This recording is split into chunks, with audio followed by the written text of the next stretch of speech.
بسم اللہ الرحمن الرحیم۔ السلام علیکم، آپ دیکھ رہے ہیں الف نیوز اور میں ہوں آپ کے ساتھ ماجد علی۔ شامل کرتے ہیں آج کی online headlines. Imran Khan اور شاہ محمود قریشی کو 4 اکتوبر کو پیش کرنے کا حکم۔ سائفر کیس میں آفیشل سیکرٹ ایکٹ عدالت نے سپرنٹینڈنٹ اڈیالہ جیل کو چیئرمین پی ٹی آئی اور شاہ محمود قریشی کو 4 اکتوبر کو پیش کرنے کا حکم جاری کر دیا۔ سائفر کیس کا چلان جمع ہونے کے بعد جج ابو الحسنات نے نوٹس جاری کرتے ہوئے کہا ہے کہ گواہان کے بیانات ملزمان کو نوٹس جاری کرنے کے لیے کافی ہیں۔ عدالت نے قرار دیا کہ چیئرمین پی ٹی آئی اور شاہ محمود قریشی اڈیالہ جیل میں قید ہیں۔ دونوں کی عدالت پیشی کے حوالے سے سپرنٹینڈنٹ اڈیالہ جیل کو نوٹس جاری کیا جاتا ہے۔ یوکرین کے لیے امریکی حمایت روکنے کی اجازت نہیں دے سکتے، کانگریس کھیلنا بند کرے۔ جو بائیڈن امریکی صدر جو بائیڈن نے اتحادیوں کو یقین دلاتے ہوئے کہا ہے کہ ہر صورت یوکرین کے لیے امریکہ کی مدد جاری رہے گی، کانگریس کھیلنا بند کر دے۔ امریکی خبرساں ادارے کی رپورٹ کے مطابق گزشتہ روز وائٹ ہاؤس میں ریمارکس دیتے ہوئے صدر جو بائیڈن نے کانگریس پر زور دیا کہ جلد سے جلد امدادی پیکج پر بات چیت کی جائے۔ انہوں نے کہا ہے کہ ہمارے پاس وقت ہے لیکن زیادہ نہیں، ہم کسی بھی صورت میں یوکرین کے لیے امریکہ کی حمایت کو روکنے کی اجازت نہیں دے سکتے۔ امریکہ نے سیٹلائٹ پروگرام میں ایران کی کامیابی کا اعتراف کر لیا۔ امریکہ نے خاموشی کے ساتھ تسلیم کیا ہے کہ ایران نے نیم فوجی دستے نے رواں ہفتے ایک سیٹلائٹ کو کامیابی کے ساتھ مدار میں لانچ کیا ہے۔ میڈیا رپورٹس کے مطابق ایران نے جو سیٹلائٹ لانچ کیا ہے وہ دوسرے ممالک سے مشابہت رکھتا ہے۔ اس سے پہلے امریکہ ایران کے بیلسٹک پروگرام میں مدد کرنے پر تنقید کرتا تھا۔ امریکی فوج نے ایسوسی ایٹ پریس کی جانب سے تبصرے کے لیے بار بار کی جانے والی درخواستوں کا جواب نہیں دیا۔ ایران نے بدھ کو نور 3 سیٹلائٹ لانچ کرنے کا اعلان کیا تھا، جو ایران کے سویلین خلائی پروگرام کی مسلسل ناکامی کے بعد یہ کامیابی کے ساتھ لانچ ہوا تھا۔ جاپان کی روس کو استعمال شدہ گاڑیوں کی برآمد پر پابندی۔ جاپان سے روس کو سالانہ $2 ارب مالیت کی استعمال شدہ گاڑیاں برآمد کی جاتی ہیں، جس پر پابندی عائد کر دی گئی۔ جاپان سے استعمال شدہ گاڑیوں کی روس برآمد پر پابندی یوکرین روس جنگ کے تناظر میں لگائی گئی ہے۔ روس میں جاپانی گاڑیوں کی بہت زیادہ ڈیمانڈ ہے۔ استعمال شدہ گاڑیوں کی روس کو برآمد پر پابندی سے جاپان میں مقیم پاکستانی تاجر بھی متاثر ہوں گے۔ پاک جاپان بزنس کونسل کے صدر رانا عبدالحسین کا کہنا ہے کہ جاپان میں مقیم 20,000 پاکستانیوں میں سے 15,000 پاکستانی استعمال شدہ گاڑیوں کی تجارت سے منسلک ہیں۔ ڈچ سائنسدان کی پاکستان میں طاقتور زلزلے کی پیشگوئی۔ غیر ملکی خبرساں ادارے کی رپورٹ کے مطابق ڈچ تحقیقار فرینک ہوگر نے پاکستان سے متعلق پیشگوئی کرتے ہوئے الٹیمیٹم جاری کیا ہے اور کہا ہے کہ پاکستان میں آئندہ 48 گھنٹوں میں طاقتور زلزلہ آ سکتے ہیں، جس کی شدت 6 یا اس سے زیادہ ہو سکتی ہے۔ پاکستان عالمی بینک سے قرضہ لینے والا سب سے بڑا ملک بن گیا۔ ایک رپورٹ کے مطابق سال 2023 میں پاکستان نے انٹرنیشنل ڈیولپمنٹ ایسوسی ایشن پروگرام کے تحت $2 ارب 30 کروڑ کا قرض لیا، جبکہ آئی ڈی اے سے سیلاب متاثرین کو $1 ارب 70 کروڑ کی امداد فراہم کی گئی۔ رپورٹ کے مطابق سیلاب متاثرین کو مکانات کی تعمیر اور فصلوں کے لیے امداد دی گئی۔ سیلاب متاثرین کو تعلیم اور صحت کے شعبے کے لیے امداد دی گئی۔ آئی ڈی اے کے ذریعے پاکستان کو بجٹ سپورٹ کے لیے $1 ارب فراہم کیے گئے۔ چینی صدر شی جن پنگ کا پاکستان میں دہشت گردی کے حملوں پر صدر مملکت سے اظہار تعزیت۔ شی جن پنگ نے کہا ہے کہ چینی حکومت اور عوام حملوں میں سوگوار خاندانوں اور زخمیوں سے ہمدردی کا اظہار کرتی ہے۔ چینی صدر کا کہنا ہے کہ چین ہر قسم کی دہشت گردی کی سختی سے مخالفت کرتا ہے۔ چینی صدر کا کہنا ہے کہ قومی استحکام اور سلامتی کو برقرار رکھنے کے لیے پاکستان کی حمایت جاری رکھیں گے۔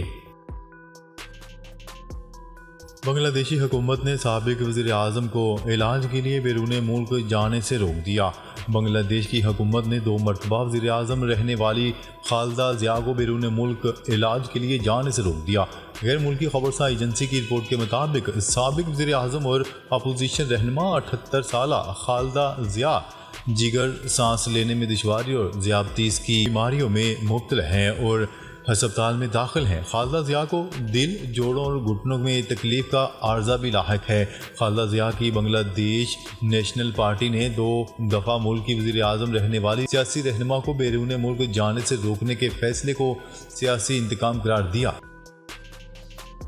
بشرا بی بی کی عمران خان کی سیکیورٹی کے لیے اسلام آباد ہائی کورٹ میں درخواست۔ عمران خان کی اہلیہ بشرا بی بی نے لطیف کھوسہ ایڈوکیٹ کے ذریعے اسلام آباد ہائی کورٹ میں دائر درخواست میں موقف اختیار کیا ہے کہ خدشہ ہے کہ عمران خان کو جیل میں کھانے کے ذریعے زہر دیا جا سکتا ہے۔ ماضی میں قیدیوں کو دی گئی سہولیات کے برعکس چیئرمین پی ٹی آئی کو گھر کے کھانوں کی اجازت دی گئی۔ درخواست گزار کا مزید کہنا تھا کہ ملاوٹ زدہ خوراک عمران خان کی زندگی کے لیے نقصان دہ ہو سکتی ہے۔ انہیں جیل مینیو کے مطابق وہ سہولیات بھی نہیں دی جا رہی جس کے وہ حقدار ہیں۔ اخراجات میں کٹوتی اور گیس مہنگی کرنے کے لیے آئی ایم ایف جائزہ مشن رواں ماہ پاکستان پہنچے گا۔ وزارت خزانہ کے ذرائع کے مطابق آئی ایم ایف کا جائزہ مشن رواں مالی سال کی پہلی سماہی کی اقتصادی کارکردگی کا جائزہ لے گا۔ مذاکرات میں ٹیکس توانائی سمیت اصلاحات پر بھی بات کی جائے گی۔ ذرائع کے مطابق اقتصادی جائزے کی کامیابی سے تکمیل کے بعد آئی ایم ایف بورڈ کی منظوری کی صورت میں پاکستان کو $70 کروڑ کی اگلی قسط جاری ہوگی۔ بجلی کی قیمت میں مزید $3.28 اضافے کی منظوری۔ وفاقی حکومت کی منظوری کے بعد نیفرا نے فیول ایڈجسٹمنٹ سے متعلق نوٹیفیکیشن جاری کر دیا اور سہ ماہی ایڈجسٹمنٹ کی مد میں بجلی $3.28 مہنگی کرنے کی منظوری دے دی۔ یہ اضافہ مالی سال 2022-23 کی چوتھی سہ ماہی ایڈجسٹمنٹ کی مد میں کیا گیا ہے، جس کے نتیجے میں صارفین پر $159 ارب کا اضافی بوجھ پڑے گا۔ پاکستان سعودی عرب کے درمیان آئی ٹی میں 2 طرفہ تعاون کا معاہدہ۔ سعودی عرب اور پاکستان کے درمیان آئی ٹی کے شعبے میں 2 طرفہ تعاون کی یادداشت پر دستخط ہو گئے۔ نگراں وفاقی وزیر آئی ٹی عمر شریف اور انجینئر عبداللہ عامر کے درمیان ملاقات ہوئی، جس میں پاکستانی سفیر احمد فاروق اور سعودی حکام کے اعلیٰ آئی ٹی ماہرین شریک ہوئے۔ معاہدے کے مطابق سرکاری سطح کے علاوہ نجی سیکٹر میں بھی آئی ٹی کو فروغ دیا جائے گا۔ معاہدے میں ڈیجیٹل اکانومی کا 2 طرفہ معاہدہ بھی شامل ہے۔ نواز شریف نے وطن واپسی کے لیے ٹکٹ بک کروا لی۔ شیڈول کے مطابق نواز شریف 21 اکتوبر کو لندن سے ابوظہبی انٹرنیشنل ایئرپورٹ لینڈ کریں گے، جہاں سے وہ پاکستان روانہ ہوں گے۔ ذرائع کا کہنا ہے کہ نواز شریف کی اتحاد ایئر ویز کی پرواز 343 کی بکنگ کروا لی گئی ہے۔ یہ پرواز شام 6:25 پر لاہور کے علامہ اقبال انٹرنیشنل ایئرپورٹ پر لینڈ کرے گی۔ سونا فی تولہ $1,000 سستا، قیمت 2,02,000 ہو گئی۔ جولرز ایسوسی ایشن کی رپورٹ کے مطابق پیر کو 24 کیرات سونے کی قیمت $2,02,000 فی تولہ رہی، جبکہ 22 کیرات سونے کی موجودہ قیمت $1,85,167 فی تولہ ہے۔ 30 ستمبر تک صرافہ مارکیٹس میں سونے کی قیمت 2,03,000 ریکارڈ کی گئی۔ ایک ماہ کے دوران سونے کی فی تولہ قیمت میں ریکارڈ $36,000 کی کمی ہوئی ہے۔ کراچی میں ڈالرز مافیا کی جانب سے 50 ملین سے زیادہ امریکی ڈالرز گھروں میں چھپائے جانے کا انکشاف ہوا ہے۔ حساس اداروں کی تحقیقات شروع کر دی گئی ہیں۔ ذرائع کا کہنا ہے کہ حساس اداروں نے مختلف بینکوں اور منی چینجز کا ریکارڈ حاصل کر رکھا ہے۔ اس کے علاوہ امریکی ڈالر سمیت دیگر غیر ملکی کرنسی کی خرید و فروخت میں ملوث افراد کی فہرست بھی مرتب کر لی گئی ہے۔ ورلڈ کپ ویرات کوہلی ذاتی وجوہات کی بنا پر اچانک اسکواڈ چھوڑ کر ممبئی روانہ۔ نیوز رپورٹ کے مطابق ویرات کوہلی ذاتی وجوہات کی بنا پر اسکواڈ چھوڑ کر اتوار کو ممبئی روانہ ہوئے۔ وہ نیدرلینڈ کے خلاف دوسرے وارم اپ میچ میں شرکت نہیں کریں گے۔ رپورٹ میں بتایا گیا ہے کہ ویرات کوہلی نے ٹیم انتظامیہ سے بھارتی شہر گوہاٹی سے ممبئی کے لیے روانہ ہونے کی درخواست کی تھی۔ مینجمنٹ کی اجازت سے کوہلی ممبئی کے لیے روانہ ہو گئے۔ بتایا جا رہا ہے کہ کوہلی کی آج اسکواڈ میں واپسی متوقع ہے۔ چیئرمین پی ٹی آئی کی ضمانت کی درخواستیں بحال کرنے کی اپیل منظور۔ اسلام آباد ہائی کورٹ نے چیئرمین پی ٹی آئی اور سابق وزیر اعظم کی ضمانت کی درخواستیں بحال کرنے کی اپیلیں منظور کر لیں۔ تفصیلات کے مطابق اسلام آباد ہائی کورٹ نے چیئرمین پی ٹی آئی کی ضمانت کی 9 درخواستوں پر فیصلہ سنا دیا۔ چیئرمین پی ٹی آئی کی 9 مقدمات میں ضمانت کی درخواستیں ٹرائل کورٹس میں بحال کرنے کا حکم دے دیا گیا ہے۔ گراوٹ کا سلسلہ جاری، ڈالر مزید سستا، انٹر بینک میں پہلے کاروباری روز کے اختتام پر ڈالر مزید سستا ہو گیا۔ اسٹیٹ بینک آف پاکستان کی جانب سے جاری اعداد و شمار کے مطابق کاروبار کے اختتام پر ڈالر کی قیمت میں مزید 98 پیسے کی کمی ریکارڈ کی گئی، جس کے بعد ڈالر 287 روپے 74 پیسے سے کم ہو کر 286 روپے 76 پیسے کی سطح پر بند ہوا۔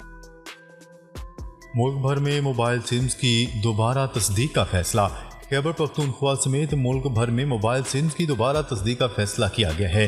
سرکاری ذرائع کے مطابق ملٹی فنگر ویریفیکیشن سسٹم کے تحت سمز کی تصدیق کی جائے گی۔